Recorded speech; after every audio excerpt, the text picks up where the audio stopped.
In the name of the Father, and of the Son, and of the Holy Spirit. Amen. O Lord God, as loving Father, cover us with your mercy. Teach us the truth about the dignity and the beauty of who we are, created in your own image, and how we care for each other through our reverence of how you have created your own beauty in each of us. We ask all this in the name of Jesus the Lord. Amen. This is me. All right, can you all hear me? Is this thing on? Hello, can you hear me? Okay, welcome. Before I get started, I want to do a little exercise. How many of you here have cell phones with you right now? Okay, I want you to get your cell phones out. Okay, and I want you to put them on the table in front of you face up. All right, all there? Now I want you all to turn them over. Okay, good. Now, for the next 2 hours, that's where they're going to stay. I want your full attention. I don't want any distractions. All right, let me introduce myself. My name is Dr. Peter Kloponis. I'm a psychologist. I am Assistant Director of Comprehensive Counseling Services in West Conshohocken, Pennsylvania, which is a little town right outside of Philadelphia. So, yes, I'm an Eagles fan. And I'm strong enough to admit it. Okay. So, a little bit about myself. I've been in practice for 17 years. My training's in marriage and family therapy. But when I started working 17 years ago, I made two decisions. Number one, I wanted to work from a Catholic perspective. I wanted to bring the Catholic faith into my work. And number two, I wanted to work with men. I wanted to specialize in working with men and men's issues. Now, people ask me, well, why do you want to work with men? And I said, well, everywhere you go, you hear about women's issues. I said, what about the guys? Right, we have issues too. So I've been doing that for the past 17 years, working with a lot of men and a lot of couples. All different issues. But what I discovered about 6 years ago, there was a big change in my clientele. I saw more men were coming to me who were struggling with pornography use. In fact, for the married men, it was actually their wives that were calling up and saying, help, my husband's into porn, what should I do? I saw this trend start to develop, so I decided, okay, I need to look into this. I need to study this, research this, get training in this, see what was going on.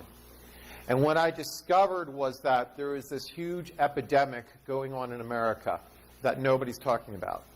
And it's an epidemic of pornography, and particularly pornography addiction. In fact, we now know, we actually have the neuroscience research that shows us that pornography is just as addictive as cocaine.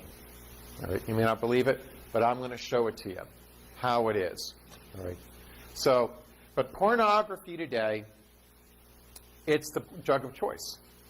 Okay? Now let me ask this question, okay? I want to take a poll, all right? I want you to raise your hand if you have never seen pornography ever. Never seen porn. Okay, we got a couple people here. Most of you have. It's everywhere in our culture, all right? It has infiltrated our culture. And why? For money. That's what it's all about. It's all about pornographers wanting to get your money. They want to get you addicted so that they can get your money. That's what it's all about. Now, why are so many people getting into pornography? Well, I tell people it's about the 5 A's of pornography. It's affordable, accessible, anonymous, accepted, and aggressive. Right? It's affordable. It's free. You got to go out. You got to pay for drugs and alcohol. Porn's free. It's accessible. It's easy. It's just a click away. And for many young people today, it's the cell phone where they're looking at it. And the iPad, and the iPod, and the Wii, the PlayStation, the Xbox, all these different places. It's anonymous. It's easy to hide. It's not like being drunk out in public. Porn use is easy to hide. It's acceptable. Today, among a lot of young people, it's acceptable to view pornography. A lot of teenagers and young adults, college students will openly talk about their porn use. No big deal. And number 5, it's aggressive. It will come into your life and it will take over and it will rule your life. So what I'm going to do here today, I'm going to talk to you about the dangers of pornography. I'm going to tell you what exactly is going on out there in the world. I'm going to talk about the addictiveness of pornography, how that works. We're going to talk about how pornography affects relationships, how it affects marriages and families, how it affects young people, young men, young women, and kids. And we're going to talk about how to protect yourselves. That's what it's all about. So let me get started. Now, in order to talk about pornography, the first thing we have to do is define it. What is it? And sometimes that can be hard. In fact, one former Supreme Court justice once said, when it comes to pornography, I can't define it, but I know it when I see it. So in order to talk about it, we first have to come up with a definition. And I actually have two definitions that I use to define it. The first one is a clinical definition that I use in my practice, and the second one is actually from the Catechism of the Catholic Church. So let's look at the first one. In this definition, I say pornography is any image that leads a person to use another person for their own sexual pleasure. It is devoid of relationship, love, and intimacy, and it can be highly addictive. Now, based on this definition, does that image have to be of someone who was unclothed? No. Okay. The key word here, let me get out my little laser pointer here. I'm all high-tech today. The key word is use. Using another person for your own sexual pleasure. And that's what happens in pornography. For example, when a man is looking at pornography on the internet, he's looking at these women. He's not thinking that that's a person with thoughts and feelings. He's not thinking that that's somebody's daughter. He's certainly not thinking about the terrible circumstances that led her into the pornography industry. And they are terrible. I don't know of any healthy young woman who would say she wants to grow up to be a porn star. All he knows is that she is there for his sexual pleasure and he is going to use her. That's it. It's all about use. And of course, God didn't create any of his children to be used, to be turned into sex objects. So here, it's all about using. So when we think of pornography, it doesn't have to be someone who's unclothed. It could be a day at the beach, staring at the girls in the bikinis. It could be, the ads during a football game. It could be the Sports Illustrated swimsuit issue. Anything. It's all about using. And again, it's devoid of relationship. There is no relationship. There is no love. There is no intimacy in pornography. It's just people using each other. That's all there is. Now, the next definition actually comes from the Catechism of the Catholic Church, and I have to read it because it's a bit long.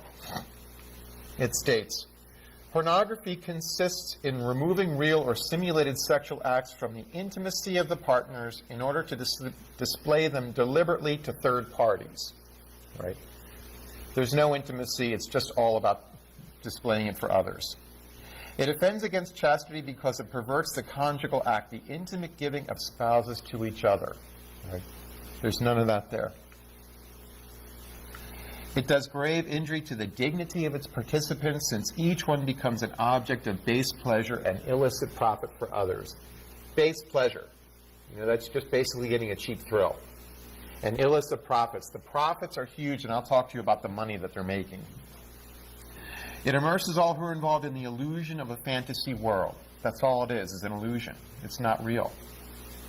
It is a grave offense. Civil authorities should prevent the production and distribution of pornographic materials. So this is a very comprehensive definition. Now, this was written over 20 years ago. If this definition were rewritten today, there would probably include something in here about the addictiveness of pornography. That's what those say. All right, now that I bored you with that, let's talk about some statistics about pornography to let you know exactly what's going on out there. All right. Wait a second. All right. Well, first of all, we're going to talk about, sorry, I'm getting ahead of myself. How does pornography enter our lives? It comes in many ways. Okay, first of all, television. Cable TV, satellite TV. There's a lot of pornography on there, particularly late at night. Obviously, through the computer with the internet. Right? Social media is used. How many of you here know what sexting is? All right. Okay, how many of you here don't know what sexting is? Raise your hand. Okay. I'll tell you what sexting is. True story. You have a guy and a girl, they're dating. They're 14 years old. And the guy goes to his girlfriend and says, babe, you're so beautiful. You're so hot. You're like a porn star. why don't you take some nude pictures of yourself and email them to me? And she thinks, wow, this is great. He thinks I'm hot. So late at night, she goes into the bathroom, takes out her camera phone, and starts taking pictures of herself nude. And then she emails them to her boyfriend. All right? So, and he opens them up and he has these pictures. That is sexting. Of course, little does she know that as soon as he gets those pictures, he emails them to all of his buddies, and pretty soon those pictures are all over school. And what'd she do? She tries to commit suicide. Luckily, she didn't succeed. But it's a true story. That is sexting. Right? And this is what's happening. A lot of young people today are using social media for the purpose of pornography. Much of it is their own amateur porn. They're making their own porn and they're sending these pictures out. There are a lot of young people that are setting up Facebook pages under false names so that they can post nude pictures of themselves. And they're out there trading pictures with other people. That's what's going on there. Chat rooms is another place that they're doing this with webcams. A lot of this is going on. You know, and what they don't realize is that this stuff, you know, once you put something out there on the internet, it stays there. You may delete it, you may think it's gone, but it's not. It's out there still, and people can retrieve it. Right? How many of you are familiar with Snapchat? Anybody? You take a picture, you email it to someone, they see it for 10 seconds, and it disappears. Well, guess what? Even though it disappears, it doesn't go away. Those pictures are going somewhere. Someone is collecting them, and you don't know where it's going to show up. So anything you put on the internet, even if it's deleted, it's still there somewhere. So this is where we're encountering it on social media. Video games. A lot of parents are worried about the violence in video games. Well, I got to tell you, they can be just as pornographic. I'm talking graphically sexual in the video games. Another thing that a lot of parents don't realize, and I don't want to give you guys any ideas here, but kids can actually view pornography through their video game systems. Through the Wii, the PlayStation, and the Xbox, they can access the internet and actually watch porn. I had one father, he found out that how that happened when he got his Netflix bill. He thought his son was down in the basement with his buddies playing video games and they were watching porn. Right. Cell phones. That's a big thing now. All right. A lot of parents are getting their kids smartphones with internet access. That's what's happening with that. And that's where a lot of the sexting is going on. Print media, advertising. We see a lot of that in the ads we see in the print media. Popular music. Okay? Look at the music out there. Look at the lyrics. Look at the music videos. Okay, look at Miley Cyrus. All right? That's very pornographic.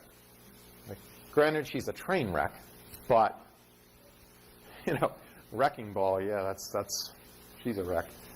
But it is very pornographic. And then, of course, clothing can be. So we see a lot of pornography coming in through many areas of our lives. All right? Why do we see so much porn out there? Anybody? Yep. Why do we see so much? Yeah.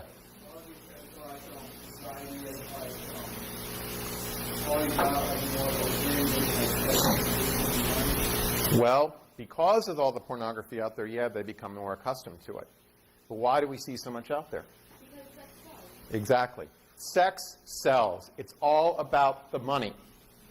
You know, today advertisers will not put any product out there unless they can add some type of sexual appeal to it. You know, everything today is sexy. You know, it's going to make you look good. It's going to make you more sexy. So this is what we have to be aware of. It's all about the money. And they want to get you. They want to get you hooked on that. Okay? So what is the damage of pornography? Pornography and masturbation, and I put those together because that's what always happens. Okay, first of all, it turns men in on themselves, damaging their ability to really give of themselves as fathers and husbands. It's a very selfish thing. It prevents men from being the leaders, providers, and protectors that God has called them to be. That's right, men. God has called you to be leaders, providers, and protectors. You can't do that if you're enslaved to anything. And pornography enslaves. Right? It damages male confidence. It harms the ability to see and respect the true beauty of women. The true beauty. Because the fact is, the women in pornography, they don't exist in real life. Right? First of all, most of them are very young. A lot of them are anorexic and bulimic. They've had multiple plastic surgeries, and thanks to digital enhancements and makeup, they don't exist in real life. They don't. But what happens is guys are looking at this and they're thinking, this is what beauty should be. This is the way women should look. And the reality is they don't. It's preventing them from being able to see true beauty. Now let's talk about the addictiveness of pornography. Let's talk about that. We now know that it is an addictive substance, just like anything else. They've actually done brain scans where they've taken the brain scan of a sex addict and compared it to the brain scan of a cocaine addict. And they found they're very similar. You have the same overstimulation of the pleasure center of the brain and the same damage to the impulse control center of the brain. It is the same. And we know that it is a very addictive. Now let's talk about it. Anytime we talk about an addiction, you've got to look at it as two sides of a coin. On the one side of the coin, you have the physical addiction, where the body becomes physically dependent on the drug and needs it just to function. On the other side, you have the emotional addiction, where a person is using pornography to ease some type of emotional pain or some emotional conflict. We call that self-medicating. But they both work together to create the addiction. Now let me talk about the physical side of the addiction. Okay. The first thing you have to understand is that men and women are wired differently. Guys, we're different. Men are wired to be visually stimulated. We see a good-looking girl walk by, we look. We get the whiplash thing. Okay, that's why I put that guy there with his eyes bugging out. All right? We are wired to be visually stimulated. There is actually a structure in our brains called the thalamus. And the thalamus has the ability to pick out erotic images. So we could be looking at 1,000 different things. If one of them is erotic, it's going to pick it out and say, hey, pay attention to this. This is important. Now, when this happens, there is a chemical reaction that occurs in our brains. A chemical called dopamine is released in large amounts. And this creates a high. It creates an excitement. All right? Now, a lot of men will tell me that whenever they look at a sexual image, it kind of gets burned into their brains and is up there for a while. Well, there's a chemical responsible for that in our brains. It's called norepinephrine. We call it the snapshot chemical. This is why a lot of guys, men we don't need to be looking at pornography to masturbate. All we have to do is close our eyes and we've got a whole parade of images up there. That's what norepinephrine does. Now, norepinephrine also is responsible for a spike in testosterone, which is responsible for sexual aggression. And norepinephrine also activates the autonomic nervous system so that the heart starts beating faster, you start to breathe heavier. Some men may begin to sweat, right? All while looking at pornography. Now with this, a message is sent down the spinal cord to the genitals for sexual arousal, for an erection. Now with all of this going on, there is a tension that develops. There is a physical and an emotional tension that develops that can only be relieved with an orgasm. So the man masturbates. Now with the orgasm, opiate chemicals called endorphins are released into the brain, which provide a sense of euphoria, that really good, happy feeling. And when it's all over, there's an intense feeling of relaxation. So let's put it all together. We have excitement and stimulation plus arousal. Then there's the tension. We relieve it with the orgasm. That leads to euphoria and then relaxation. That is a very powerful drug. And the brain loves it, and the brain wants more. So the brain says, wow, every time we're happy, sad, lonely, angry, scared, bored, burnt out, frustrated, whatever, we're going to go back to this because this is the express train to pleasure. See, the largest sex organ in your body is right between your ears. It's right up here. Everything else is just a reaction to what's going on up here. But it's that reaction that reinforces what's going on up here and makes you want to go back for more.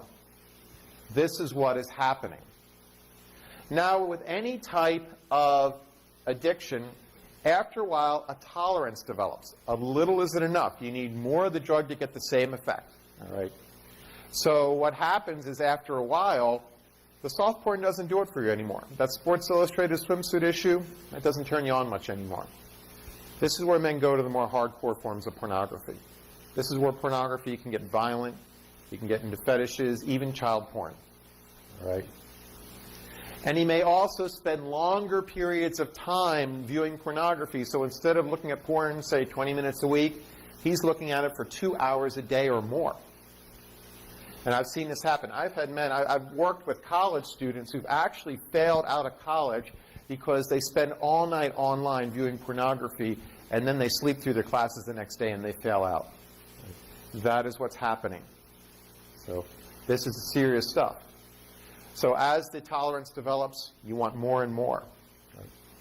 Now, for some men, after a while, looking at this stuff isn't even enough. The tolerance develops to the point where they want to go out and they want to experience it live. So this is where men start going out to places like strip clubs and porn shops. And some men may even start going to prostitutes. And why? Because of the addiction. They need more and more and more. Now, along with the tolerance with any addiction, a dependence develops, where the body becomes so accustomed to operating at such a high level of chemical stimulation that they need to maintain it just to function. So it's no longer about getting the high, it's just about functioning. Right? And if they don't get a regular fix, there will be withdrawal symptoms. They'll experience depression, anxiety, insomnia, irritability, difficulty with concentration, headaches, stomach aches, all of that. Right? I've seen that. I had one man I was working with, and he was so addicted to pornography, he needed several fixes throughout the day. If he didn't get it, he wouldn't be able to concentrate, he wouldn't be able to do his work. So he knew that his company was monitoring their computer system, so he couldn't use that. So what he would do is every day at lunchtime, he'd go out to his car, pull out his cell phone, watch pornography, and masturbate. He had to get his fix. If he didn't, he wouldn't be able to concentrate. He wouldn't be able to do his work for the rest of the day. That's how serious it was. I was working with another high school student. He was a high school senior, became addicted to pornography, and I'd been working with him for about a month. He had been sober, not looking at porn, but he came in one day and he said, "Dr. Klatonis, I feel like I'm walking around with a constant hangover. What's going on here?"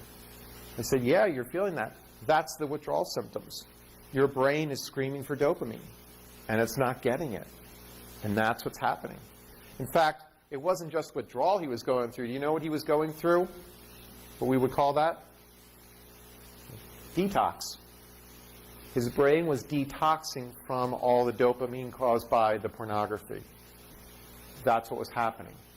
Now, these withdrawal symptoms, they're there. They're not as serious as, say, the withdrawal symptoms from someone overcoming a cocaine or a heroin addiction, but they are there. And we do have to be aware of them. But this is the way the body becomes physically addicted to this stuff. It really can. It's amazing what visual stimulation can do to the brain. Now let's talk about the emotional side of the addiction. That's the other side of the coin. Now, a lot of guys look at porn thinking, well, this is adult entertainment. It's what guys do. Everybody does it. It's on the internet. It's everywhere. What's the big deal? But what is it about the guy who has to keep going back over and over and over again and cannot stop? Usually there's some deep emotional pain that he's using the pornography to self-medicate. Right? Some deep wound, deep unmet emotional need. For a lot of these guys, they've been carrying this wound around all their lives. They don't even know it's there anymore. They've gotten so used to it. But it is there. And one day they discover pornography and how good it makes them feel. And there's a little part of them deep down inside that says, hey, this eases the pain. You know, let's keep going back to this. Let's go back over and over and over again. And you have to keep going back because the effects are temporary. But the more you keep going back to keep that pain at bay, the more chance you have to become emotionally dependent on it. And the more you keep going back at it, the more you have for that other side, the physical side of the addiction to kick in. They become physically addicted. And that's where they both work together. All right? So you have to be aware of it. Now, what are some of the common emotional wounds that can lead to a person to turn to pornography to self-medicate? Well, we have several here. The first one is selfishness. And that is a big problem in our culture. All right, particularly among young people, there's an incredible sense of entitlement that I should be able to do whatever I want. If I want to look at porn, I should be able to look at it. You know, it's my business. That's a big problem. Right? Family of origin wounds, what are they? Well, these are a lot of the deep wounds that people experience in their families. You know, growing up, maybe they grew up in a family where there was some type of abuse, physical abuse, sexual abuse, emotional abuse. Maybe there was an early death of a parent. Maybe there was a divorce. Maybe there was some type of rejection, abandonment. These are all serious, deep wounds that a lot of people struggle with that they can turn to pornography for. I'll give you an example of this. And this is an extreme example, but I was working with a young man in his early 30s. He was married, had a couple of kids, and he was in the Army, and he was addicted to pornography. And it turns out that when he was growing up, his father was a violent alcoholic and very abusive. And when he was 11 years old, his mother had had enough, and she decided she was going to divorce her husband and leave, which she did. And you may think that's great. Well, she divorced him and she left, but she left their kids with their father. And this young man, he was 11 years old at the time, he spent the next 7 years just trying to protect his sisters from his father's rage.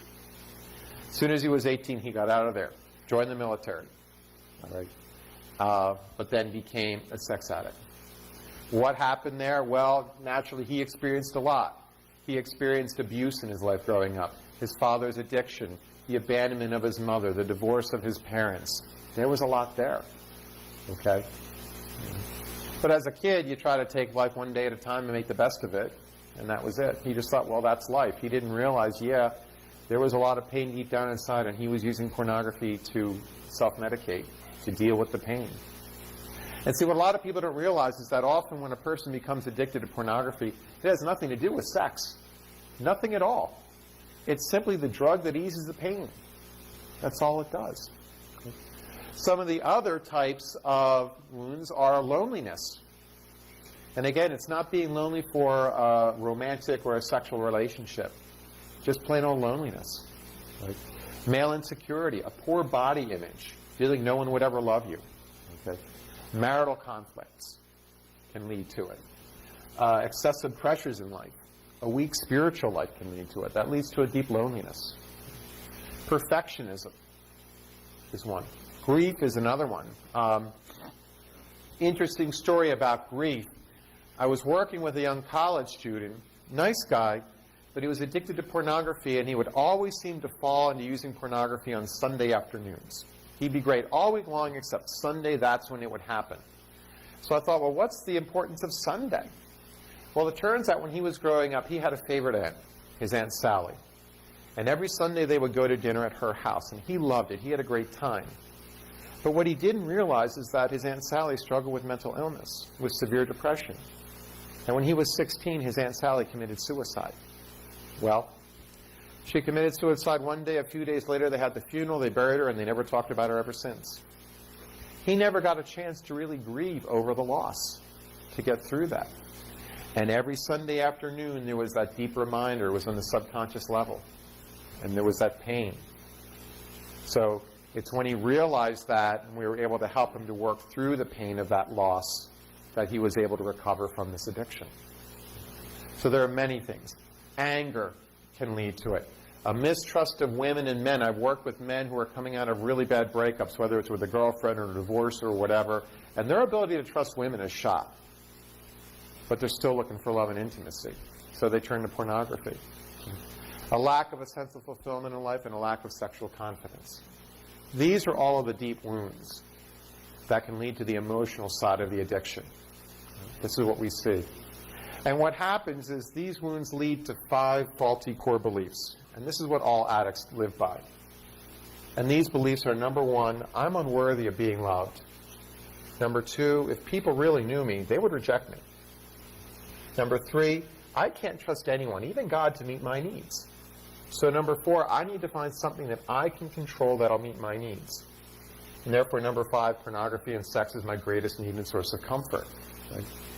Now, this is true for any addiction. We could take out pornography and sex from that last one, and we could put in alcohol, we could put in drugs, gambling, food, video games, shopping, you name it. We could put it in there. But what happens, they get wrapped up in this pornography addiction, which makes them feel lousy about themselves, and guess what? That goes back up to core belief number one. It feeds into that. And it's a vicious cycle. So this is what we find with this addiction. This is no different than any other addiction. Drugs, alcohol, gambling, food, shopping, video games, whatever. It's all the same. The substances are different, but the dynamics of the addiction are the same. It's all the same. All right. Let's talk about women in pornography, because women are getting into this too. It's not just for men anymore. They're becoming addicted. But it is different for women. It is much different for them. But let's talk about some statistics here. Women who keep their cyber activities a secret, 70%. Right. Women struggling with pornography addiction, 17%. Right now, when it comes to pornography addicts, 83% of them are men and 17% are women.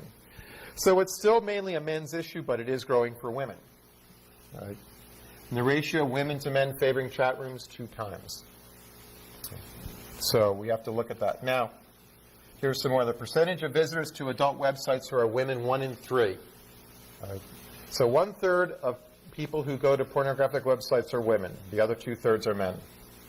Women who access adult websites each month, 9.4 million, and women to admit to accessing pornography at work, 13%. All right. That's a lot. So let's talk about women. Now, first of all, again, you have to realize that men and women are wired differently. Women are not visually stimulated like men are. A woman looks at pornography and she's like, what is the big deal? What does he get out of it? Okay. Women are relationally stimulated. They look for relationship. And this is where they prefer things like romance novels, soap operas, chick flicks, reality TV. Women are looking at relationships. That's what stimulates them. In fact, there was a study done recently where they showed the same pornographic video to a group of men and then to a group of women. And they asked them afterwards, what did you see? The men primarily saw body parts and sex acts. The women saw a relationship that was being expressed sexually. That's what's going on there. For the women, it's relationship. Okay. But because of this, what's happening is a lot of women are getting involved in things like chat rooms, where they can engage in a relationship. Right? Now, of course, in a chat room, you can be anybody you want to be. You can be a tall, blonde, voluptuous supermodel.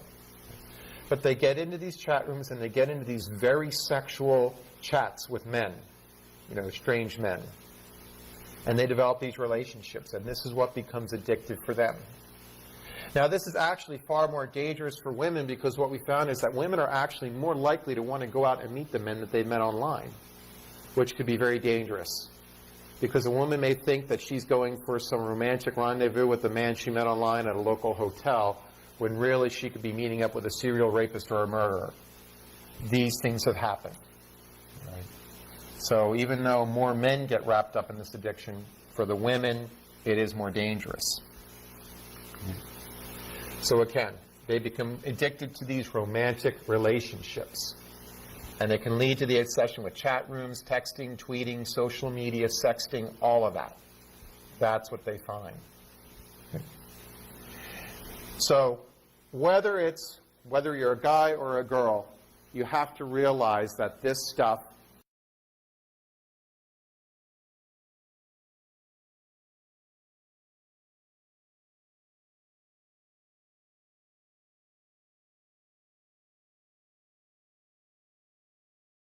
is highly addictive.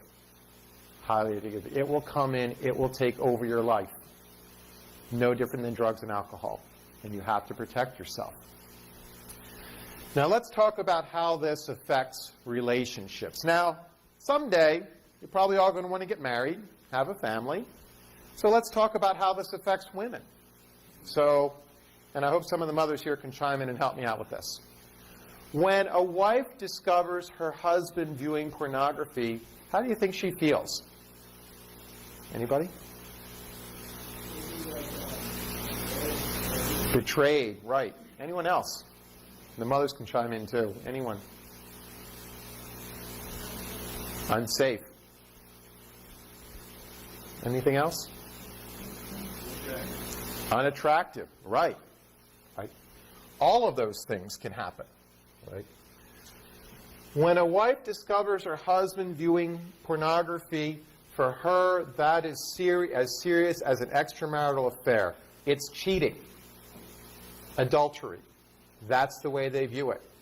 Now, a man looks at this and he says, well, these are just images on a computer screen. What's the big deal? But to a woman, those aren't images. Those are people, real people, other women. It is adultery. That's how serious they view it. And they feel deeply hurt and betrayed. Right? It makes them feel unattractive and sexually undesirable. Okay? How old do you think the women are in pornography?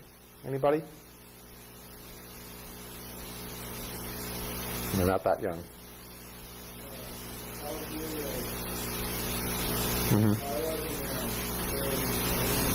Right. 18 to 25. That's the average age of a female porn star. Right? And thanks to all the plastic surgery they've had and all of the digital enhancements and makeup and everything, they don't exist in real life. Now you have a woman, she's maybe in her 30s, she's been married a few years, she's had a few kids.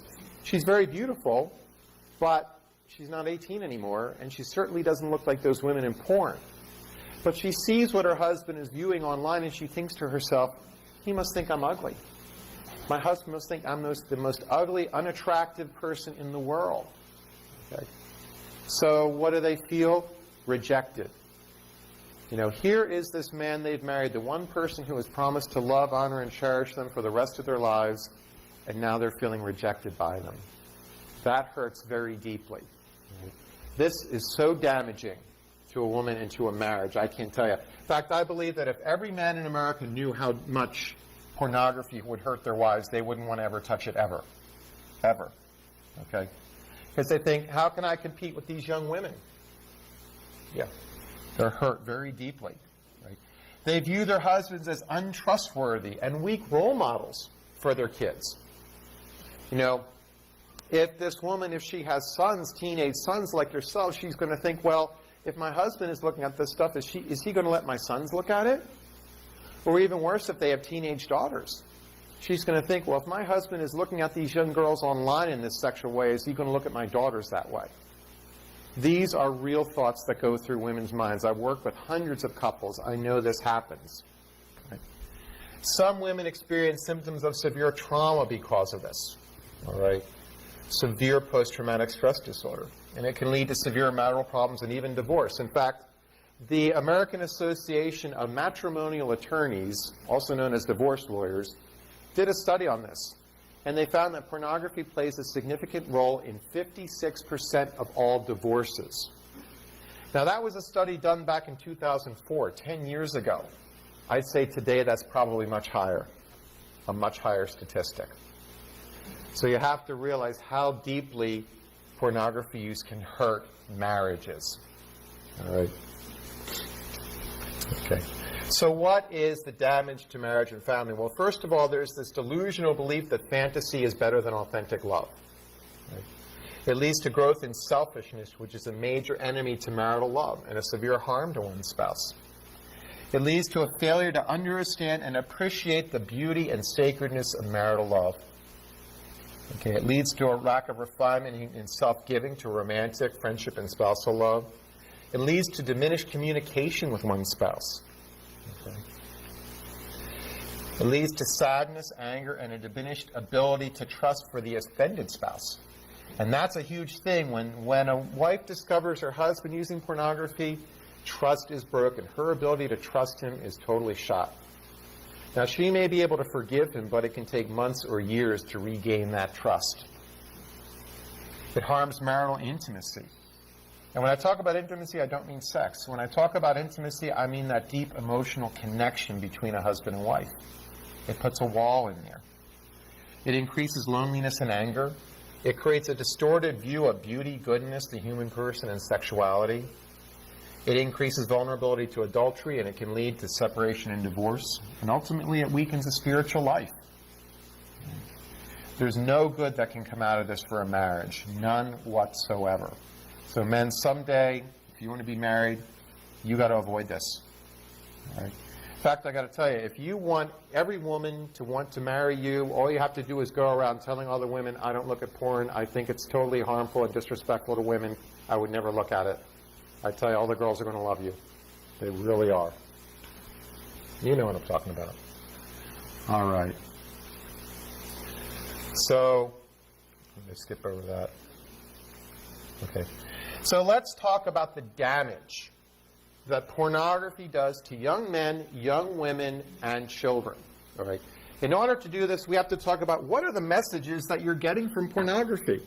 Someone who's using pornography regularly, what are the messages? Well, for young men, it's very simple. Women are there solely for their sexual pleasure. Women don't need to be respected or valued.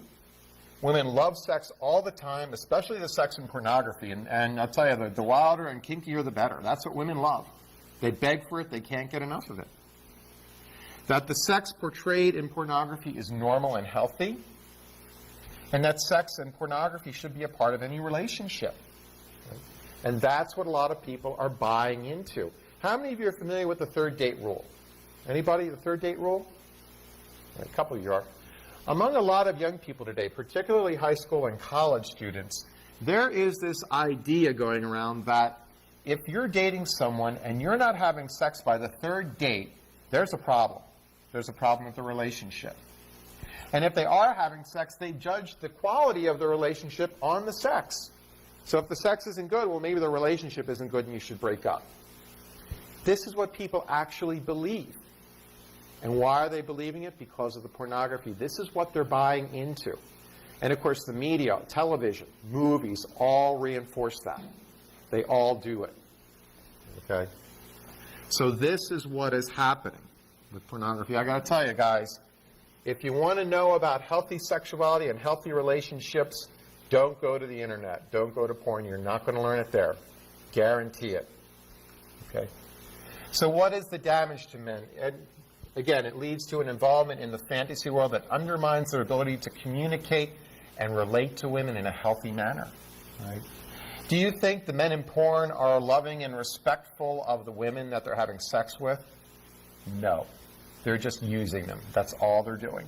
Right? It interferes with the development of a healthy personality. Why? Because it fosters selfishness. That's what it is. It's all about selfishness. It harms their ability to understand and want to make a loving commitment in marriage, and that's true.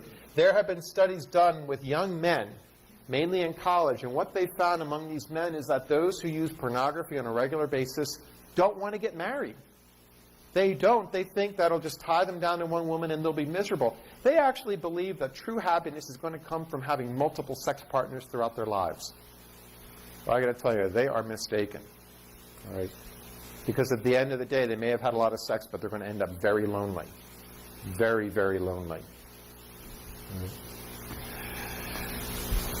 It fosters the hookup culture, the sexual utilitarian philosophy. Now, the sexual utilitarian philosophy is simply the idea that it's okay to use other people for your own sexual pleasure.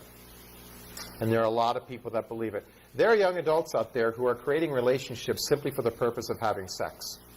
It's called friends with benefits. And they're buying into it. All right? And they think that this is where they're going to find happiness. Right? And they don't. It usually ends up where men are just using women. That's all it is. Right?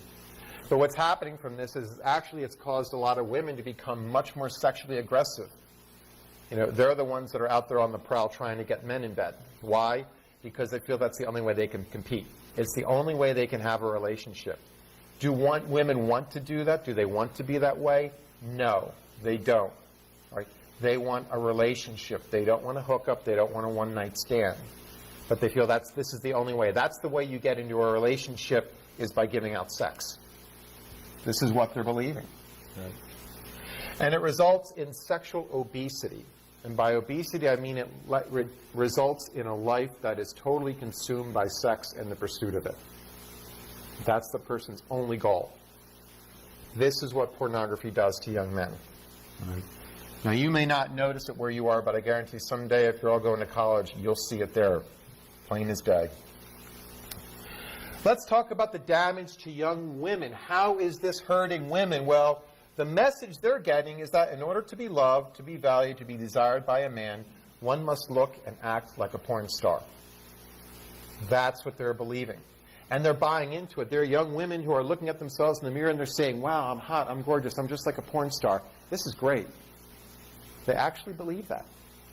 And then there are a lot of beautiful young women out there who don't look like porn stars, but because of that, they feel there's something wrong with them. Right? Right? How warped is that? This is what they're getting from it. They believe that sex and porn has to be a part of a relationship. Do they want it to be? No. But they think that that's the way you get a man, is through having sex and porn in it. They come to believe that the sex portrayed in pornography is normal and healthy. Right? Some girls are pressured into sexting because of this. Right? Not just with cell phones, but maybe they're pressured into making some type of amateur porn, which is put up on the internet. Right? They may be willing participants, but deep down inside, they don't want to do that. They don't. So what happens is that women end up just being sex toys. That's all. Sex toys for men. Now the APA, that's the American Psychological Association. According to the APA, the sexualization of women leads to girls and young women feeling bad about themselves. There is evidence that sexualization contributes to impaired academic performance and can contribute to body dissatisfaction, eating disorders, low self-esteem, depression, and even physical health problems in high school-age girls and young women. All right? So again, women are reduced to sex toys. That's all. And men are portrayed as predatory and masterful and never as gentle and considerate lovers. All right? Never. In fact, in most pornography, what you'll normally find are it's either one or more men who is really aggressively or violently using a woman in a sexual way. That's what's going on. It's not the wonderful, intimate, gentle exchange of love between a husband and wife in a healthy marriage. It's not. In fact, there's a wonderful researcher named Gail Dines, and she wrote a great book called Pornland, where she looked at the pornography epidemic from the perspective of the pornographers. She went to porn conventions, she interviewed porn stars and producers and directors and all this, and it's amazing what she found. And it's very dark in the porn industry, believe me. The porn industry is trying to portray these female porn stars as these wonderful, modern, liberated women who are using their bodies as they see fit. But it's actually killing them. But anyway, Gail Dines had a great quote in her book. She said, in pornography, men don't make love to women. Men make hate to women. That's what they're doing. We need to be aware of that, of what's going on. Okay. Again, the American Psychological Association makes the vital point that sexualization practices may function to keep girls in their place as objects of sexual attraction, significantly limiting their free thinking and movement in the culture. Right? That's what's going on there. Okay. Before we get on to kids, I want to talk a little more about the pornography. We talked about the addictiveness of pornography. And we talked about why this is all going on. It's all going on because of money. They want to get your money. Let me tell you a little bit about the money situation, all right? The pornography industry earns over $100 billion worldwide. $13 billion of that comes from the United States. They earn more than the top technology companies combined. So if you took all the money that's earned by Microsoft and Google and Amazon and eBay and Apple, put it all together, the porn industry still makes more money. More money. Okay. It is a huge moneymaker. Now you may wonder, how are they making so much money? Because there's a lot of free porn. There's a lot of free stuff out there on the internet. You don't have to buy it. Well, pornographers know that this stuff is addictive. And their goal is to get you addicted. So what they do is they give a lot of free porn. So you go onto a pornographic website, and they're going to give you several free screens. They're called teasers. You may get a few free pictures, a few minutes of free video, but eventually they want you to give them your credit card number. They want you to subscribe to the site. And once you subscribe to it, then you can get into the site and you can see everything it has to offer. Now, the subscription may not be a lot of money. It may only be $5 a month. But think of it this way. If a pornographer is able to get 50,000 men to subscribe to their website, which isn't hard, at $5 a piece, that's $250,000 a month. That's $3 million a year. And believe me, these pornographers aren't just hosting one website. They have multiple websites. These are major media companies. It's all about the money. And they know that if they can give you this free stuff, Eventually, you will get addicted, and then as soon as you turn 18 and you get that first credit card, you're going to want to go out and subscribe to these sites. You're going to want to buy it. Right? And most men who become addicted, they don't just subscribe to one site. They subscribe to multiple sites. I've worked with men who have spent thousands of dollars on pornography. And then as the addiction progresses, it's not just the porn, it's the money they're spending at the strip clubs and prostitutes and all those things. This is what happens. Right? So you have to be aware of it. It is all about the money. That's what it is. And you have to be aware of it. Okay? Let's talk about kids and pornography and what is happening there. All right. Today, the average age of when a child first encounters pornography is 11. That's what it is, 11. 80% of 15 to 17-year-olds have had multiple exposure to hardcore pornography. And the largest single population of internet pornography users are you guys, 12 to 17-year-olds. That's it. You know, it's not the dirty old man late at night in front of his computer while everyone else is asleep. It's teenagers. And the pornographers know it, and they want to get you addicted. That's what you have to be aware of. 89% of all solicitations of youth in chat rooms are of a sexual nature, and 29% of 7 to 17-year-olds would freely give out their addresses online. This is scary. It is scary. So what happens when a child, I'm talking someone under the age of 11, what happens when they encounter pornography? This is scary. First of all, it robs them of their innocence. It introduces them to a world that they're not able to understand. Okay? A 7 or 8-year-old, their brain has not developed to the point to where they can really understand what pornography is all about. They can't. So it leaves them with a distorted view of sexuality. It promotes the sexual utilitarian philosophy. It teaches boys that it's okay to use women. And it teaches girls that men are violent and cannot be trusted. Why? Because most of the men in pornography are violent toward women. And often children will imitate what they view in pornography. Here's where you hear stories every now and then of 10-year-old boys raping 7-year-old girls. That's what happens. In fact, I consider when a child is exposed to pornography, I consider that a form of sexual abuse. I do. Imagine this. You have a 7-year-old girl, and someone leaves her alone with a computer. And she plays with it, and she gets onto the internet, and somehow she logs into a pornographic website where she watches a pornographic video where a woman is being raped by half a dozen men. Okay? Now, an adult can look at that and say, well, that's just fantasy, that's not real. But a 7-year-old girl cannot distinguish between reality and fantasy. So for that 7-year-old girl, she has just witnessed a brutal, violent gang rape. Right? And children who have gone through this have actually themselves exhibited symptoms of being sexually abused, even though no one's ever touched them. The fact that they saw that, that's enough. And unfortunately, a lot of young children today are encountering pornography. We've got to protect them. We have to protect them from that.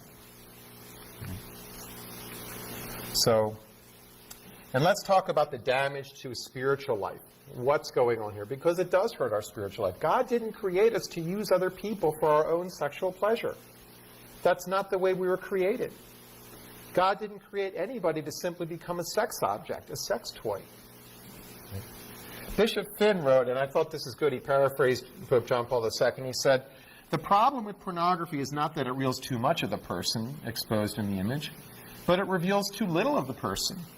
The person in the image is reduced to sexual organs and sexual faculties and thereby depersonalized. Yeah. And that's true. When men look at pornography, they don't look at them as people. You know, they're not thinking about that. They're just toys, sex toys. Bishop Laverty wrote, and this, I love this, he says, this plague stalks the souls of men, women, and children, ravages the bonds of marriage, and victimizes the most innocent among us. It obscures and destroys people's ability to see one another as unique and beautiful expressions of God's creation, instead darkening their vision, causing them to view others as objects to be used and manipulated. Those who engage in such activity deprive themselves of sanctifying grace and destroy the life of Christ in their souls. That's what's happening. All right? So, let me talk a little bit about the pornography industry and what goes on in there. First of all, this is an industry that is killing women. Okay? Do you know how long, and on average, a female porn star lives? 37 years. Most female porn stars do not even make it to their 40th birthday. They're dead by then. Why? Because of the sexual abuse, the physical abuse, the addiction, the drug abuse, and the suicides. They don't make it. They don't. This is an industry that's killing women. Now you may wonder, well, how do these women get into pornography? Well, the pornographers prey on them. They look for very weak, vulnerable, wounded women. Now here's an example. You have a young girl. She's growing up in a home where there's a lot of abuse. Physical abuse, emotional abuse, and sexual abuse. So by the time she's 14, she's had enough. So she decides, I'm getting out of here. And so she runs away from home. And she ends up living on the streets. Now she has to find some way to support herself, so she turns to prostitution. Right? She becomes a hooker. And of course, the pornographers are out there looking for these young girls who are into prostitution because they know they're weak, they're very wounded, they're very hurt and very vulnerable. So the guy goes up and says, why don't you come back to my place? I'll give you something to eat, a place to stay. All you have to do is have sex with me and let me film you. And of course, this girl is desperate. And she thinks, well, anything's got to be better than where I am now, so she agrees to it. And that's how they get trapped into the porn industry. And through that, many of them become addicted to drugs and alcohol. Right? It is a deadly cycle that they're in. But of course, you don't hear about that in the media. You don't hear about that on the news. All right? Because in the porn industry, these women are stars. Well, I got to tell you, it isn't. So every time a man looks at pornography, he has to realize that he is contributing to the killing of innocent women. That's what's going on. And I got to tell you, I know there's only a couple girls out there, but my advice to young girls is that anytime you date a guy, you need to let him know that if he's into porn, forget it, you're not dating him. He's not worth it. Not worth it. All right? Because really, women want men who are going to respect them, and not just them, but all women. All women out there. We have to do that. Okay? And I'm going to talk a little bit more about that, as we get into that. Okay? So let's talk about how to protect ourselves, how to protect kids. And this is for you guys, and it's also for children. So here's your test question. What is the average age of when a kid first encounters internet pornography? When is that? 11, right. So what I do is I break kids up into two groups. Young children up to the age of 11, and then kids 11 and older. Now for the kids, the young ones up to the age of 11, we've got to protect them. They shouldn't know this stuff exists. They should know nothing about this. They should be totally protected from this. Now 11 and older, we've got to prepare them. We've got to educate you guys on this. Because you're going to encounter it. Most of you already have. You already have. And you need to know the truth about this so you can say no to it. And let people know you are not going to fall into that trap. So what can we do? And this is something I usually give to parents, but I want to give to you guys too. For the young kids, okay, for ages up to 10, limit screen time. That's computer, television, cell phone, iPod, iPad, tablet, all that, limited. I tell for young kids no more than 2 hours a day. Monitor all screen use, including emails and texts. And yes, 8-year-olds are texting today. Keep the computer in the public area of the home, and you never leave a child alone with the internet. Never. If you leave a young child alone with the internet, you might as well be leaving them alone with a perfect stranger, because you never know what they're going to get into. All right? Use a computer blocking service. That's a filtering service. You want to be able to filter out as much as you can. But even with that, it's easy to get around those filters. You still, anytime your kid's on the computer, you got to be standing right behind them. Right? So if any of you teenagers, if you're ever at home and you're babysitting and you've got young kids at home and they want to go online, you got to be right behind them all the time supervising. Place parental controls on cell phones, computers, iPads, all of that. Right? Monitor all print media that enters the home. Teach children modesty in dress, and teach them to respect their bodies and other people's bodies. But I tell kids to say, anything that's covered by a bathing suit, we just don't touch. Right? It's about respecting others. Know your children's friends, their parents, and what they're doing at their friends' houses. So many parents tell me, my little son Johnny, he's 8 years old, he was over at a friend's house and they were looking at porn. Right? You got to make sure the friends' parents are also vigilant about protecting them. And teach your child to come and talk to you if they ever see anybody who's not properly dressed, whether it's a picture, a video, or a real person. And if a kid ever does come to you and says that, you thank them very nicely and you very calmly ask them where they found that image, where they saw it. And then you go and make sure they never see it ever again. All right. We need to protect our young children. Now, for you guys, teenagers, all right, here's what I recommend, and you may not like some of this, but anyway, this is what we say. I tell parents, limit screen time. Again, computer, television, cell phone, iPod, iPad, tablet, all of that. What I recommend to parents is at a certain time at night, 9 o'clock, you gather up all the gadgets, you turn them off, and you lock them away. Right? You do that. You need the downtime. All right? And in fact, not only is this going to protect you from pornography, but it's also going to help you in other ways. How many of you find it relaxing to kind of surf the web before you go to bed? Anybody? All right. It may seem like it's relaxing, but it really isn't relaxing you. It actually is overstimulating your brain. So even though you may go to sleep after surfing, you're not going to get as restful sleep as if you hadn't done that. If you really want to get a restful sleep, an hour or two before you go to bed, turn everything off. Give your brain a chance to calm down because it's been overstimulated all day long from all the technology. You got to give it a break. Okay. Monitor all screen use, including emails and texts. All right. And this is important. Parents need to monitor all this. Email, text, Facebook, all of this. All computer use has to be monitored. All right. And I'll tell you a little bit in a little while why we need to do that. Okay. Keep the computer in the public area of the home and don't let anybody isolate themselves with the internet. So if a kid comes home and says, I'm going up to my room to do my homework, and they take their laptop with them and they close the door, can't happen. It all has to be done out in the open. And we need to monitor all social media, Facebook, MySpace, YouTube, all of that. All right. We need to put an accountability service on the computers. And what I recommend is a service called Covenant Eyes.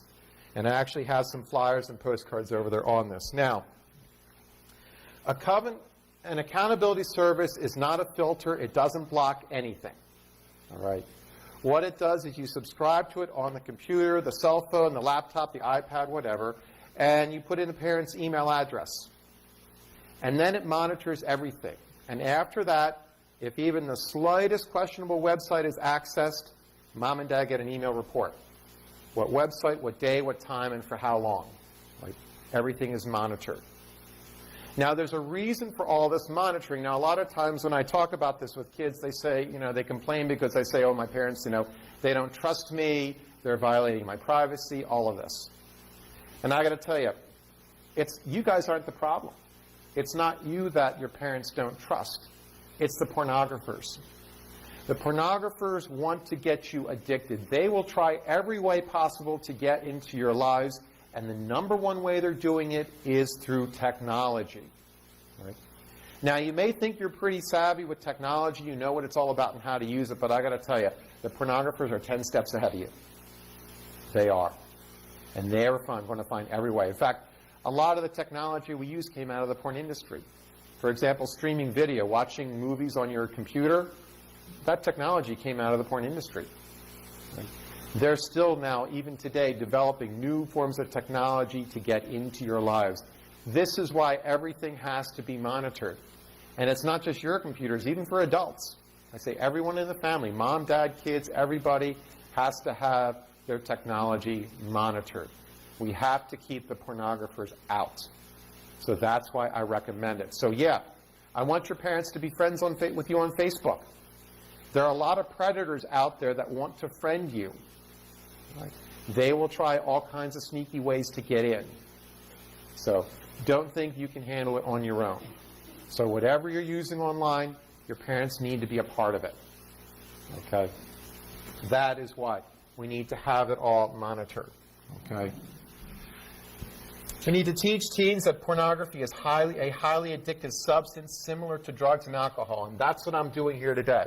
Again, pornography, it's not about sex. It's a drug. It's an addictive substance. We got to stay away from it, all of it. And we need to teach you guys about healthy sexuality and healthy relationships. Now, this is a job for your parents and your teachers, youth leaders, all of that. Because unfortunately today, kids aren't learning about healthy sexuality and healthy relationships. And when they don't know it, where are they going to go for answers? The internet.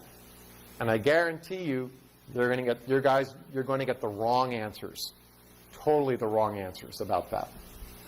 Okay.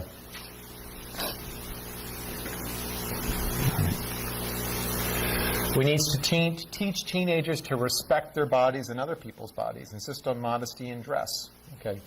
Know your teens' friends, their parents, and what they're doing at their friends' houses. Now, I know that's impossible, but I always tell parents, you need to know who your kids are hanging out with to make sure they're hanging out with a good crowd. You don't want them getting into a bad crowd, and that's easy. Okay? So, one of the things that I didn't add on here that I want to add to it is we need to teach virtue. All right? That is an important thing in life, is teaching virtue. Now, what is virtue? Well, it's simple. How many of you guys here are Boy Scouts? All right, here's your test for the day. Recite for me the Scout Law.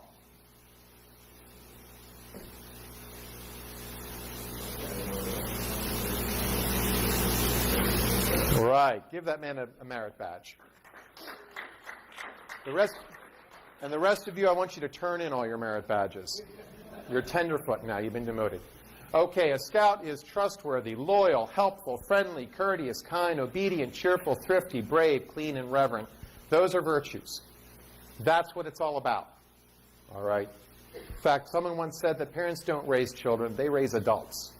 That's the goal, for you to become mature, responsible, virtuous adults. Right? This is what it's about. That's got to be your goal. Okay?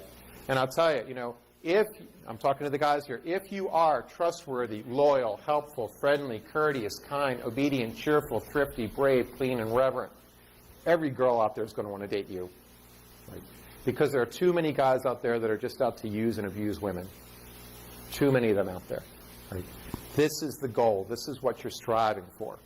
And even women need to strive to be virtuous women, too. They do. Unfortunately, the pornography industry has led women to become very sexually aggressive, almost like men. Like, one woman was telling me that her son came up to her and said that his girlfriend actually sent him a nude picture of herself. He didn't even ask her. She just sent it to him. All right? Being sexually, he finally broke up with this girl because she was just too way aggressive. And the fact is that most men, they don't want overly aggressive women like that. They want a virtuous woman. That's what they're looking for. So we have to focus on that in our lives. And here's where parents need to help them grow into that. Okay. So now, what are some warning signs that a teenager might be struggling with an addiction to this? Okay.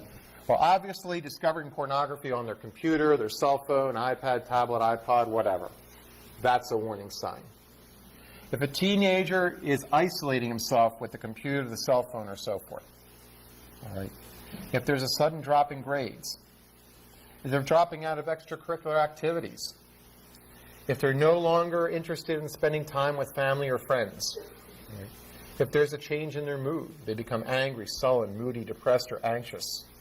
Or if they start to disrespect family rules. Those are warning signs that there could be a problem with pornography. All right? So many parents are worried about drugs and alcohol. Well, I got to tell you, it's not the drugs and alcohol today, it's the pornography.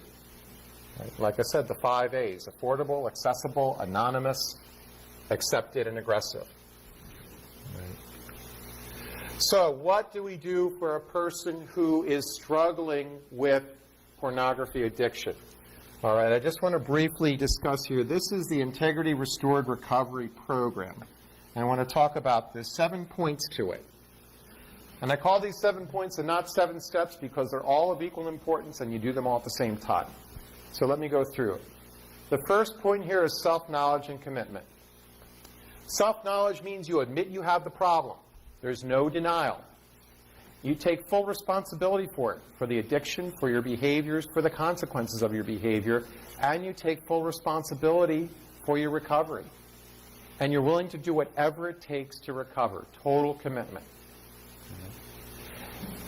Self-knowledge also means knowing what your weaknesses are. So it's identifying what are the triggers, what are the things that trigger a person into using pornography. And we also identify their danger zones. Now, a danger zone is a time, a place, or a situation where they're more likely to be triggered. So for a teenager, it could be late at night when they're alone in their room with a computer. That's a danger zone. So we identify the triggers and the danger zones, and we develop the strategies to help avoid them. I call them battle plans. You need your battle plan. As the old saying goes, people don't fail to plan, they plan to fail, they fail to plan. That's what it's about. Right? The next point up there is purifying your life. And that starts with getting rid of all pornography, getting rid of all access to that, making sure all your technology is monitored. It also means changing the way you view pornography and the way you view women, realizing that women are not there just to be used and abused, right? That we need to protect them. We need to protect ourselves, protect our eyes, and protect women out there. That's about purifying your life. It's purifying your heart and mind as well as your technology. The next point is support and accountability. You can't do it alone. You need to surround yourself with other guys who understand the problem and are going to be there to support you and keep you accountable. All right? They're going to make sure you stick with the program. The next point is counseling, and that's getting to the root cause of it. Figuring out, what are those deep wounds that have led you into pornography and keep you going back. And once we identify them, then we're able to heal them. And then it's so much easier to avoid pornography. Right? The next point is a spiritual plan. You need God. You need God in your life. You need to be walking with the Lord daily. Now, it doesn't mean this is something we're just going to pray away. But you need to know how much God loves you, how He delights in you, how, there's nothing that could ever take His love away from you. So many people who struggle with addiction think that God can never love them. You need to learn that God loves you no matter what, and He's going to be there to help you. Now, granted, we do sin, and when we sin, that separates us from God, and that's why we need confession. But the love is always there, and the help is always there. The next point is education. All right, you need to educate yourself on the dangers of this. This is why we're here. You need to educate yourself on the dangers of pornography, what it does to people, what it does to relationships, the damage it causes, the recovery process. Education also means learning about healthy sexuality and healthy relationships. This is where I like John Paul II's Theology of the Body and Love and Responsibility, 2 excellent documents. Very good. And the center point that holds it all together, like I said before, virtue. That's what it is. What are the virtues that we need for a healthy recovery? Well, we need humility. We need honesty, patience, perseverance. That's what we need. So this is the process. When someone comes to me and they're struggling with pornography and we determine that there's an addiction, this is the plan. That's the roadmap. Okay. So now you can learn more about that from my website, and I'll talk about that in a minute. Okay. So I have a couple of things here that I want to share with you. First of all, I have a book over here that I recommend everybody read, even teenagers. It's only 95 pages. It's a short read. It's easy. It's called The Pornography Epidemic, A Catholic Approach. Only $10. I recommend everybody get it and read this. I also have a DVD over there. It's called Unfiltered. This is a parent workshop kit. All right, this is for parents and teenagers. It's called Equipping Parents for an Ongoing Conversation About Internet Pornography. Okay, I'm in it. I'm the star. Okay, there's a couple other people in it. So there's Matt Fred. He speaks to young people about chastity. He's like 30 years old. He's from Australia. He's got that accent. He's a surfer. I'm not. All right. And Damon Owens, he's the director of the Theology of the Body Institute. Okay. But what you get in here is a great DVD. You get a DVD workshop guide and a parent how-to guide. Okay. I got 3 more copies left over there, so it's first come, first serve. If you can't get it tonight, you can go to my website and you can order a copy. I also have flyers over there for Covenant Eyes. This is the accountability and filtering service. I highly recommend this. I've looked at a lot of different filtering services. I know there's Net Nanny out there. There's X3 Pure. There's canine out there. This, I think, is the best. Right? That's why I'm promoting this. Okay. But what I want you to take away from this is, number one, realizing that pornography is addictive. It is addictive. The pornographers want to get you addicted. Why? They want your money. They want you to be a customer for life. Pornography is not going to help you in relationships. It's not where you're going to learn about healthy relationships or sexuality. You're certainly not going to learn how to communicate and relate to women in a healthy way. You're not going to learn how to respect them. Right? It's only going to lead to a lot of pain and misery for everybody involved. All right? So we have to learn this. And this, you know, I know I'm kind of focusing on the guys here, but I want the girls to also hear all this too. And I said the girls, if you're dating a guy, you need to come out right front and say, listen, if you're doing porn, forget it. We're done. We're over with. I don't want anything to do with you. And don't think if you do that, you'll never find a guy, because there are a lot of good guys out there who don't look at porn. All right? So this is it. Now, people come to me and they say, well, Dr. Klatonis, we see all this pornography and everything that's going on in our culture and how bad it is. Do you see any hope in sight? And I say, yeah, I see some hope in sight. I do. But I think it's going to take about 50 years. And they say, why 50 years? Well, I compare pornography to tobacco use. 50 years ago, doctors knew tobacco would kill you. They knew tobacco, smoking cigarettes would give you cancer and heart disease and lung disease and emphysema and all these bad things. But no one could really say anything about it. It was politically incorrect. Everybody was smoking. It was everybody's right to smoke, and everybody was smoking. We were smoking in restaurants and office buildings and airplanes, and Lucy and Ricky were smoking on TV. It was everywhere. It took 50 years of intensive education and, unfortunately, a lot of people dying before we finally got the message. All right? And we realized, how many of you guys in here smoke? Any of the teenagers smoke in here? They're right. You probably would never even consider it because you know how dangerous it is. Well, this is what's going to have to happen with pornography. We're going to have to really educate people on this. It's going to take a lot of education, and unfortunately, it's going to take a lot of people having their lives ruined because of this. I've seen marriages break up, families break up. I've seen men lose their jobs. A lot of this because of pornography. So the key here for all of you is education, educating yourself on this and being able to say no to it. I am a high school math teacher. I'm also a lacrosse coach. I'm the JV coach at Bow High School, where I play. I know there's some Goffstown players. We'll see you guys later this season. And I am married. So before you start thinking that, okay, here's another talk from another married guy to the teens about dating and relationships, well, before you get too excited about that, I've only been married less than a year. Okay, I got married here in St. Marie's last April. So that means I was dating less than a year ago. So it's not that I'm so far removed. I think that's kind of one of the other reasons why I was asked to talk tonight. So what I'm really going to talk about is a healthy relationship, a Catholic healthy relationship in which you can really uphold the dignity of each other, not just of the woman you're dating. And I wanted to talk about what it meant to be a man or woman of God, and just not be afraid to go against the culture. I think that we fight this cultural norms all the time. It's acceptable. What is acceptable in our culture, and we have to fight that.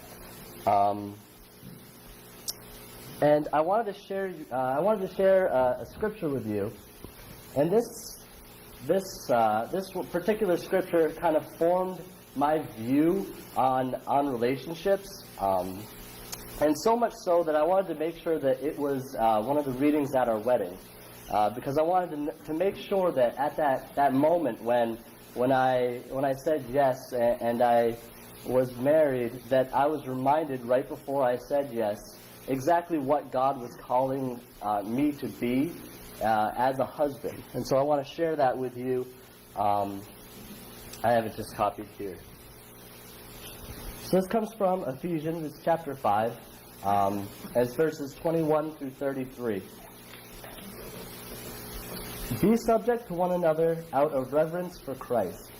Wives should be subject to their husbands as to the Lord.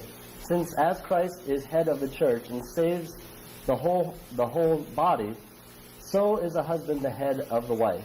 And as the church is subject to Christ, so should wives be to their husbands in everything. Now, before you get too excited, guys, I hate to break it to you, they're actually getting out easy on this one. And this is not talking about dictatorship. Okay, subordination does not mean dictatorship in any means. And this might seem outdated and even a little bit sexist, but the fact is that that what is said next kind of puts that all into context. Verse 25, husbands should love their wives just as Christ loved the church and sacrificed himself for her, to make her holy by washing her in cleansing water in the form of words, so that when he took the church to himself, she would be glorious, with no speck or wrinkle or anything like that, but holy and faultless. In the same way, husbands must love their wives as they love their own bodies. For a man who loves his wife is for him to love himself. A man never hates his own body, but he feeds it and looks after it. And that is the way Christ treats the church, because we are parts of his body. This is why a man leaves his father and mother and becomes attached to his wife, and the two become one flesh. This mystery has great significance, but I am applying it to Christ and the church. To sum it up, you also, each one of you, must love his wife as he loves himself, and let every wife respect her husband. What it means to be a man of God is to learn to die.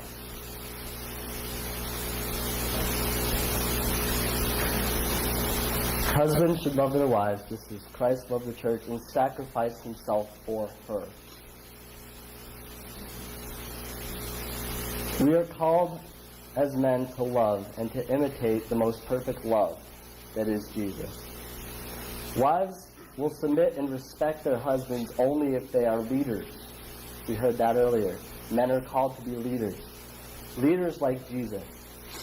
If you want respect, just act like Jesus. And I'm sure that any woman will respect that.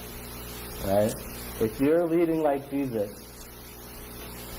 you will have no trouble finding a girlfriend. Right? If that's the example that you're trying to be, you won't have any trouble with that.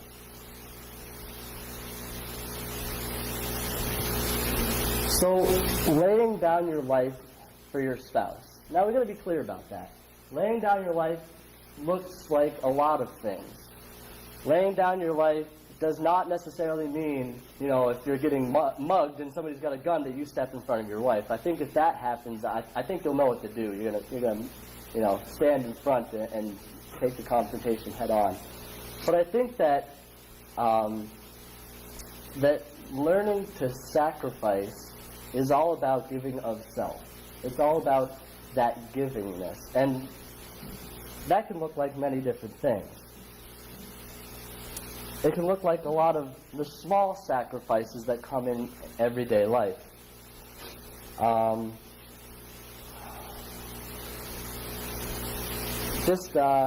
of the things that you could do to start preparing for any relationship is to practice this. Maybe it can look like just asking, how was your day? And putting away the distractions and actually giving of your time and attention and your energy. That is something that is more important, that we really hold tightly onto, is our time and our energy. Those are more valuable. That's why we get paid to do things, is because we're giving of our time and our energy. If you want to show someone that you really care about them, spend time and energy with them. Do things like doing the dishes, taking out the trash, complimenting her. Tell her that you look good today. You look beautiful today. Thank you for doing this. Really showing gratitude.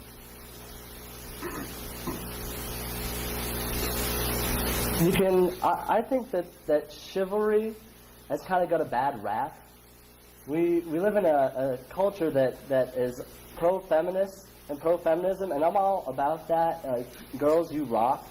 But there's something to be said about, not letting her have to pull out her chair or like get into her chair or open a car door. Or instead of, having them have to say that, porn is off of the table, they don't have to say that because you already have, right? You don't have to say, now it's not first date, you don't go on the first date, oh, by the way, no, you don't want to scare them, Give it a few dates, but make sure that they know that you're a man of virtue and that that sex is off the table. I was afraid when getting into new relationships when I was your age, because I thought it was going to be a hindrance on my relationship to say that stuff was off the table. And in fact, that wasn't the case at all. A lot of women that I've dated were really, really thankful and grateful that I was the one who said, that's off the table. That's not how I do it. That's not how I work within a relationship. That's not something that's going to happen. So, what if you're not in a relationship? Well, even if you're considering a religious life, if you're going to become a religious, there's actually even more leadership involved in that. Well, probably equal leadership, I think I would say. Right? You have to lead like Jesus for a whole community, your church and your parish, or your order. Same thing with female religious. You need to be subordinate to the person that you marry, which is Christ. But we don't just learn to die overnight. We don't learn how to be selfless overnight. We need to practice this. And so even if you're not in a relationship, even if you're not at the point where you're off and doing your religious studies, you can practice this. And I bet all of you have the perfect person to practice on. You ready for this? How about you try your mom? Right? Here's something that you can really be thankful for. How many people actually thank their moms for all that they do? Do you realize how much they do for you? It is ridiculous how much they do for you. How about this? Raise your hand if you cleaned your own toilet bowl. Oh, actually quite a few of you. I didn't do that until, yeah. But how many moms in here actually do the cleaning of the bathroom? All right. That's great, because I got to college and I didn't realize that for the first 18 years of my life, my mom cleaned the bathroom, and that is not a nice job to do. So I had to go back after, I went to my first apartment and said, thank you for all that you did. I didn't recognize that. When was the last time you complimented your mom? You look nice today. Mom, you've been really working out. I see that. Great job. Thank you for the healthy meals to make sure that our family is healthy. Appreciate your mom.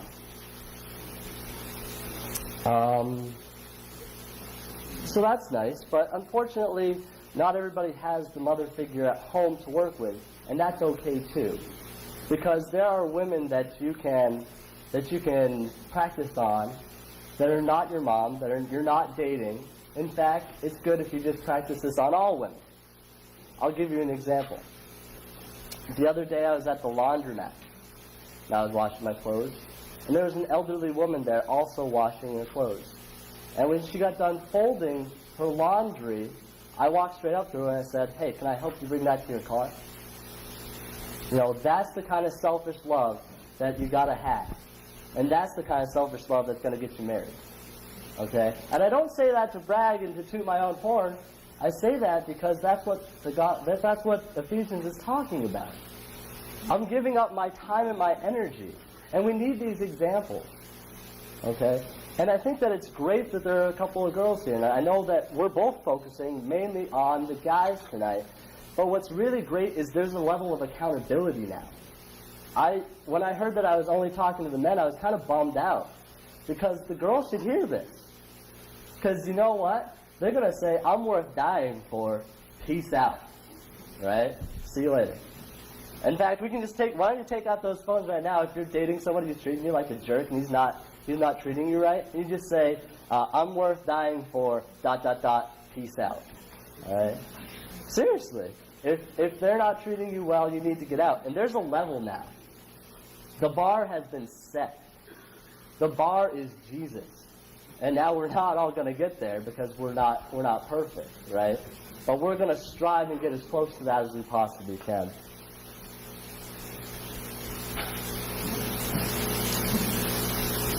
Love that is so selfless that you will give up your life, your time, and your energy to others. Love is selfless. God is calling men to be leaders. He's calling leaders to protect women. We need to protect their dignity. We need more men that are willing to stand up against the culture. And we need examples of godly men that are not afraid to be those examples. Men who can say that they have fought the battle and that they have won. We need the success stories. We need to let others who are fighting the battle know that it is possible to win. I challenge all the guys in this room to learn to die. I challenge you to be leaders. I challenge you to be examples to your friends that are not here tonight. Are you ready to fight the fight, protect women's dignity, and learn to die? Husbands should love their wives, just as Christ loved the church and sacrificed himself for her, to make her holy by washing her in clean water with the form of words, so that when he took the church to himself, she would be glorious, without no speck or wrinkle or anything like that, but holy and faultless. Sacrifice. Learn to die. Thank you.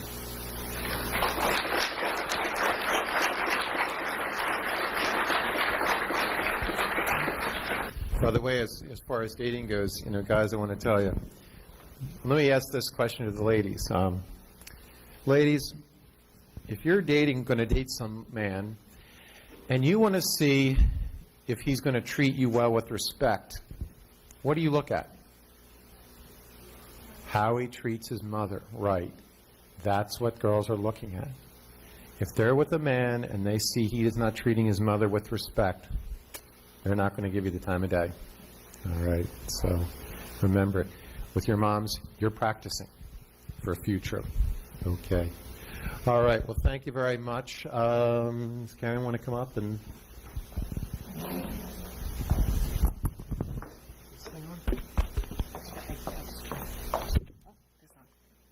Thank you, everyone, for coming. I know it's a snowy night, and it's a Saturday night, but thank you. We appreciate it, and we thank Dr. Kloponis for sharing his expertise and his advice, and we know that it's armed us, it's giving us the tools to go out and be the men and women of God that we're called to be. So thank you very much. Have a safe trip home, and enjoy your Sunday.